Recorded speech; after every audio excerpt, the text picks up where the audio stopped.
écoutez, bienvenue sur le podcast. Ça faisait un petit moment que je n'avais pas fait de vidéo sur le podcast. Et aujourd'hui, j'avais envie de te parler d'un sujet profondément sensible et humain aussi.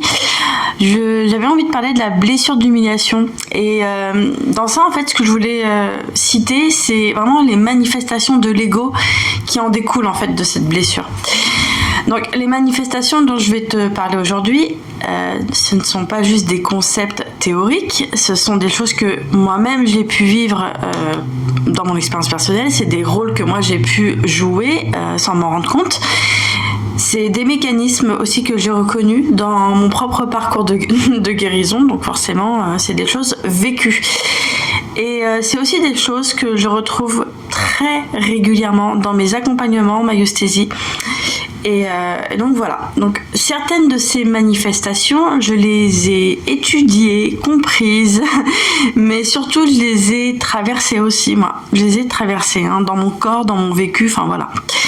Si à la fin de cette vidéo, tu ressens l'élan d'être accompagné par moi en myostésie, tu as le lien juste en dessous, dans la barre de description, pour prendre rendez-vous. Donc voilà, je propose uniquement des consultations à distance, voilà. On va maintenant rentrer dans le vif du sujet.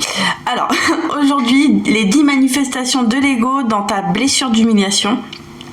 Alors, je vais quand même préciser une chose avant de citer les 10 manifestations parce que pour moi, c'est quand même hyper important. Je veux pas que cette vidéo soit vue comme quelque chose...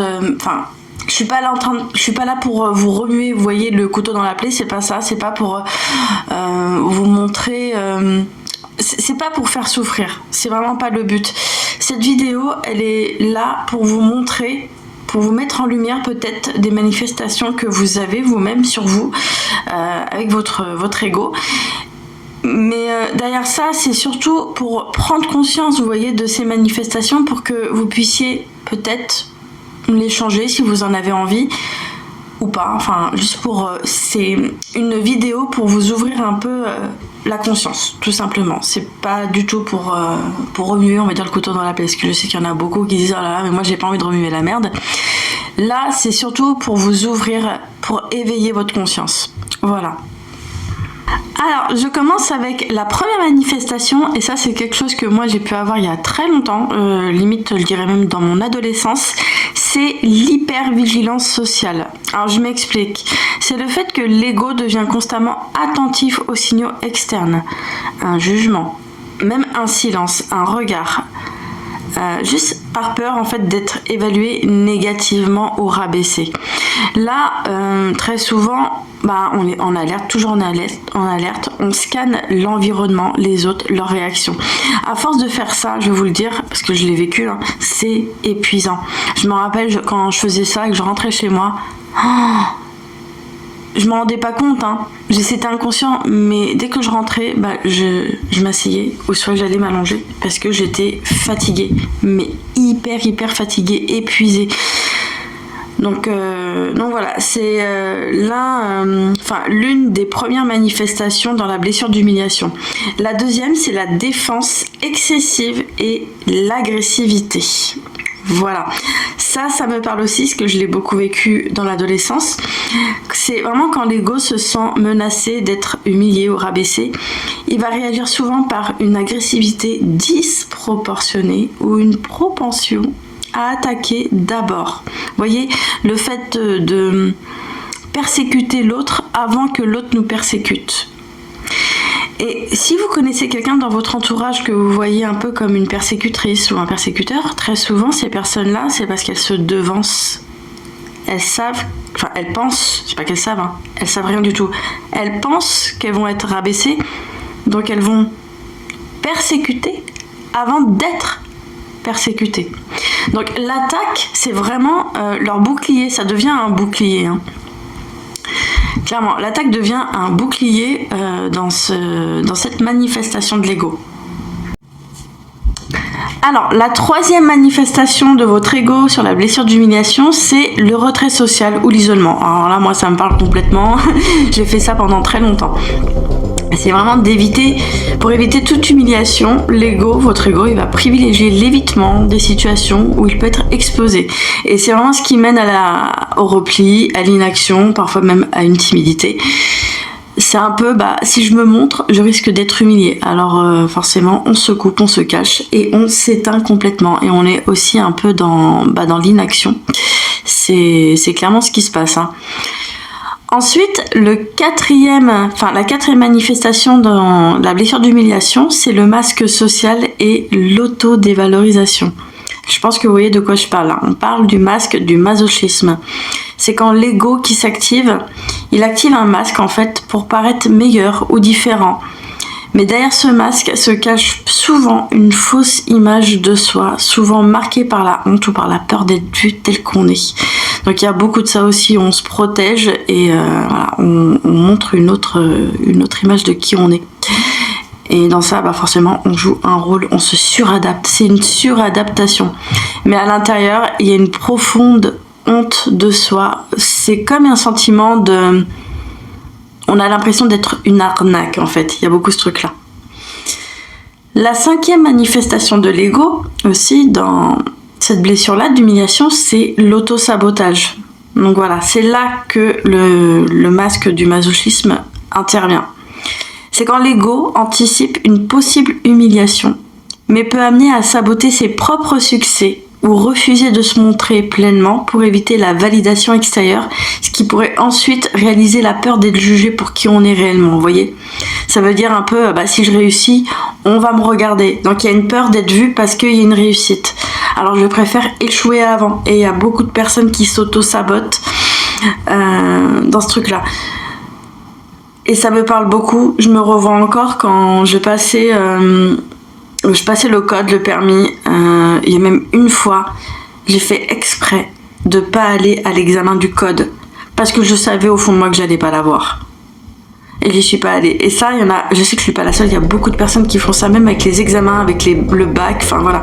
Il y a même des personnes qui ont les capacités d'avoir un diplôme, mais qui s'en rendent même pas compte et qui vont tout faire pour tout faire capoter et se conforter, se confirmer à eux-mêmes qui sont pas aptes d'avoir telle ou telle chose. C'est de l'auto-sabotage encore une fois. Ensuite, la sixième manifestation dans la blessure d'humiliation, c'est la suradaptation. Plaire avant de s'écouter. Je sais pas si vous voyez ce que je veux dire. Là, c'est quelque chose que je vois très souvent moi en maïeusthésie, en accompagnement. Plaire avant de s'écouter. Et oui, c'est quand l'ego, pour éviter d'être humilié, il va se mettre à répondre aux attentes des autres avant ses propres besoins. Et oui, c'est ça qui va entraîner très souvent une perte de cohérence personnelle. Et on se dit, mais là, dans ça, souvent, on se dit, mais est-ce que réellement j'aime cette chose ? Est-ce que réellement j'aime faire ça ? Est-ce que c'est vraiment mon opinion ou est-ce que c'est quelque chose que j'ai entendu quelque part, vous voyez ? Et ça va vraiment demander un gros travail sur soi, sur qui on est, sur retrouver son identité. Et ça, c'est un truc que je vois beaucoup dans mes séances en maïeusthésie. Ça arrive très souvent, c'est assez récurrent, ça je me rends compte.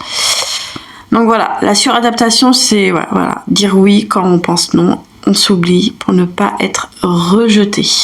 Et là, pour vous, ça serait d'aller à l'opposé, justement. Ça serait de refuser une invitation, dire non à des choses où vous avez souvent eu l'habitude de dire oui. Poser des limites, en fait. Voilà, simplement. Ensuite, la septième manifestation de votre ego dans la blessure d'humiliation, c'est la projection, en fait. La projection de ses peurs sur les autres. Alors, ça, c'est un truc que j'avais vu une fois en consultation aussi. C'est au lieu d'assumer ses propres sentiments de honte ou de faible estime de vous-même, votre ego, il va projeter ses émotions sur d'autres personnes en accusant ou en critiquant. Voilà. C'est un peu ce que je ne peux pas avoir en moi, je le vois chez l'autre. Mais c'est clairement ça, en fait. Les personnes, souvent, qui vont critiquer certaines choses sur d'autres personnes, c'est très souvent cette chose-là qui est là en eux ou en elles et qu'ils veulent tout simplement pas voir en fait. Donc si ça vous parle, ça, vraiment, si vous prenez conscience de ça, faut pas s'auto-flageller, vraiment, ne vous dévaluez pas par rapport à ça, vraiment, voyez-le comme une protection. Ça a été une protection pendant un moment. Si vous vous rendez compte de ça, dites-vous en tête que ça a été une protection, ça a été quelque chose pour vous permettre de survivre et de survivre tout simplement. Donc clairement, moi je vous dis, si vous vous rendez compte de ce truc là, vraiment soyez fiers de cette prise de conscience, parce que vous pouvez être sûr que, moi je vous le dis clairement, la prise de conscience amène à la transformation. Si vous en avez conscience, c'est que vous avez déjà monté les 2 premières marches de l'escalier. Et ça, c'est un truc que je dis très souvent en consultation. La prise de conscience, c'est vraiment les 2 premières marches de l'escalier. Ensuite, une autre manifestation, mais très très subtile. Ça, c'est tellement subtil qu'on s'en rend même pas compte. C'est vraiment dans l'inconscient. C'est la rationalisation et la minimisation de vos émotions. C'est-à-dire que pour éviter l'inconfort d'une humiliation ressentie, votre personnage, votre petit ego, il va présenter des justifications ou des explications qui réduisent l'importance réelle de vos propres émotions douloureuses. Vous voyez ? Quand vous vous dites c'est rien, c'est pas si grave, il y a pire, vous voyez, il y a pire que moi, de toute façon, je suis pas un cas exceptionnel. Enfin, vous voyez, plein de petites choses comme ça. Mais sauf que votre corps, lui, il est en train d'hurler à l'intérieur, en train de vous dire non, je suis pas d'accord. Et vous êtes là, mais non, c'est pas si grave, je suis pas un cas unique, voilà, enfin. Je sais pas si vous voyez le truc, mais ça c'est vraiment une manifestation très très très subtile. Ensuite, la 9e manifestation de votre ego dans la blessure d'humiliation, c'est les réactions exagérées inverses. En fait, très souvent on appelle ça la réaction formation. C'est quand l'ego va... En fait, l'ego, ce qu'il va faire, il va adopter le contraire exact de ce qu'il ressent réellement, vous voyez ? Pour maintenir une image de force interne. Je m'explique, je sais même pas si ça va vous parler. De force interne. Ça me parle vraiment surtout de personnes qui commencent à cheminer, qui rentrent dans un développement personnel et après même spirituel.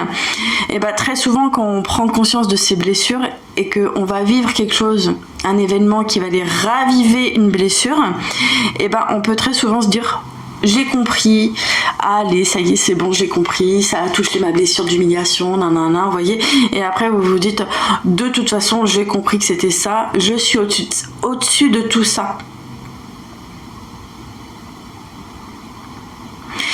Et en fait, derrière ça, ça montre un peu une arrogance, quand on se sent en fait minuscule, tout minuscule, parce qu'on a été humilié. Et on se dit... Sous couvert de développement perse ou développement spirituel, on se dit mais moi je suis au-dessus de tout ça. Alors qu'en fait vous avez été vraiment, mais vraiment blessé. Et ça, encore une fois, c'est un manque